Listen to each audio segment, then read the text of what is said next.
Alors ici, dans un navigateur web, j'ai juste tapé ici Tabletop et je suis dans Bing et j'ai filtré pour les licences Creative Commons. Mais vous n'êtes pas obligé. Vous allez chercher en fait un dessus de table sur lequel on va pouvoir poser notre objet. Donc on va dire que c'est un gros paquet de 5 ou de 15 kg de nourriture pour Meerkat et je vais aller poser ça sur une table.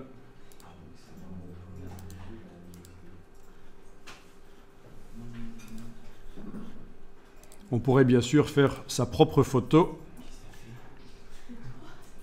Essayez de trouver une table dont on voit quand même les bords, parce que sinon, il ne va pas trouver facilement la perspective. Vous devrez lui indiquer comment poser l'objet sur le sol, sur la surface de la table. Mais nous, ici, l'idée, c'est d'arriver à poser l'objet.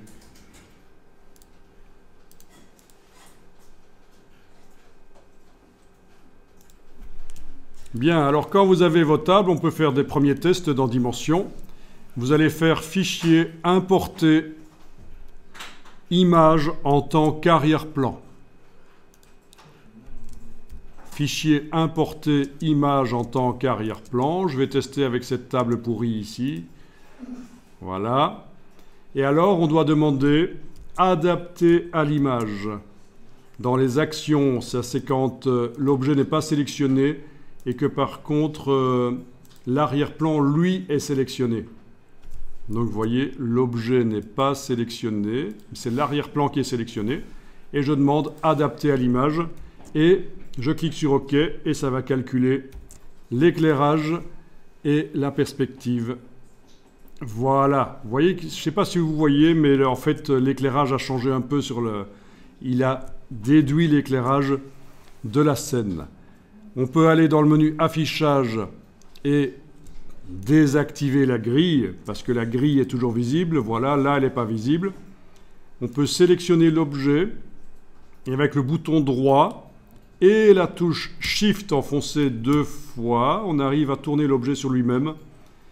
Donc, je garde enfoncé la touche Shift. J'ai dû enfoncer 2-3 fois la touche Shift et j'arrive avec le bouton droit à tourner l'objet. Voilà, voilà. Avec le point, on peut déplacer l'objet sur la table. Voilà. Avec l'outil échelle ici, je peux augmenter la taille de l'objet. Ah, j'annule. Commande Z, parce qu'en fait, il faut que je mette la chaîne. Voilà. Et sur le X, par exemple, je vais cliquer et bouger. Voilà la taille de l'objet. Clic droit, 1 fois, 2 fois, majuscule. Et voilà, on le tourne sur lui-même avec le clic droit. Je suis toujours en train d'enfoncer la touche majuscule. Et bien sûr, on peut faire une animation, exporter la scène pour After Effects et faire une animation. Je vais tester avec l'autre image que j'ai été chercher. Non, c'est pas ça, idiot. C'est Fichier, Importer, Image en tant qu'arrière-plan. L'autre image, c'était celle-là. On va tester ça.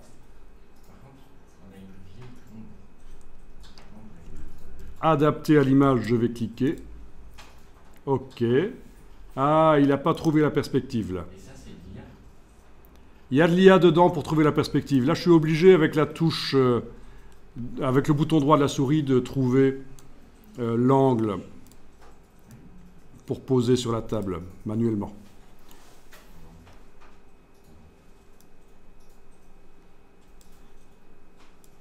Enfin, vous voyez le principe. Hein.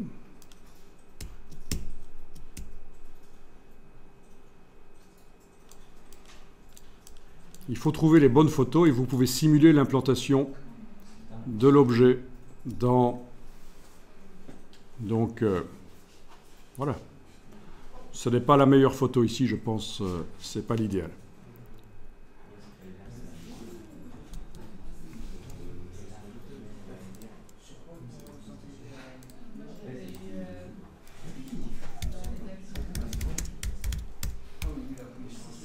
On peut faire des choses très sympas. Vous pourriez par exemple faire des caractères géants avec de la texture transparente, etc. C'est tout à fait possible.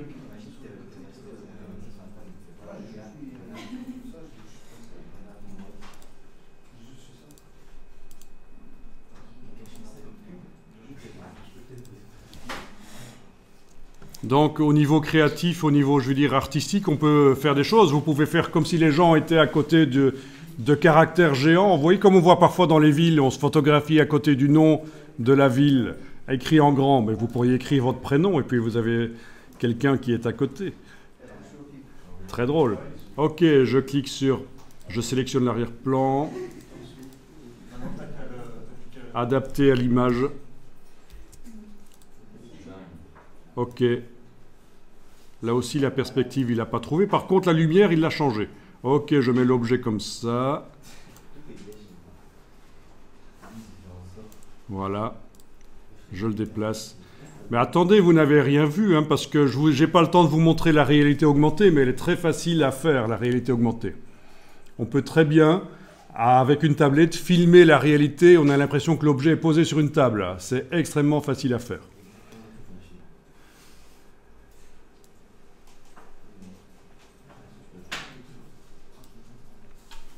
Bien. Ah oui, puis on a le rendu. On peut simuler des reflets, bien sûr. On a le rendu haut de gamme, haute qualité. On ne l'a pas encore vu, c'est l'option rendu ici. Mais il faut d'abord changer le canevas parce que ça vous fera une image de 1024 sur 685. Mais on peut vraiment aller jusqu'au 8K, 16K, il n'y a pas de problème. Voilà. Ça, c'est le preview. Bon, ben, enregistrez les fichiers que vous avez faits.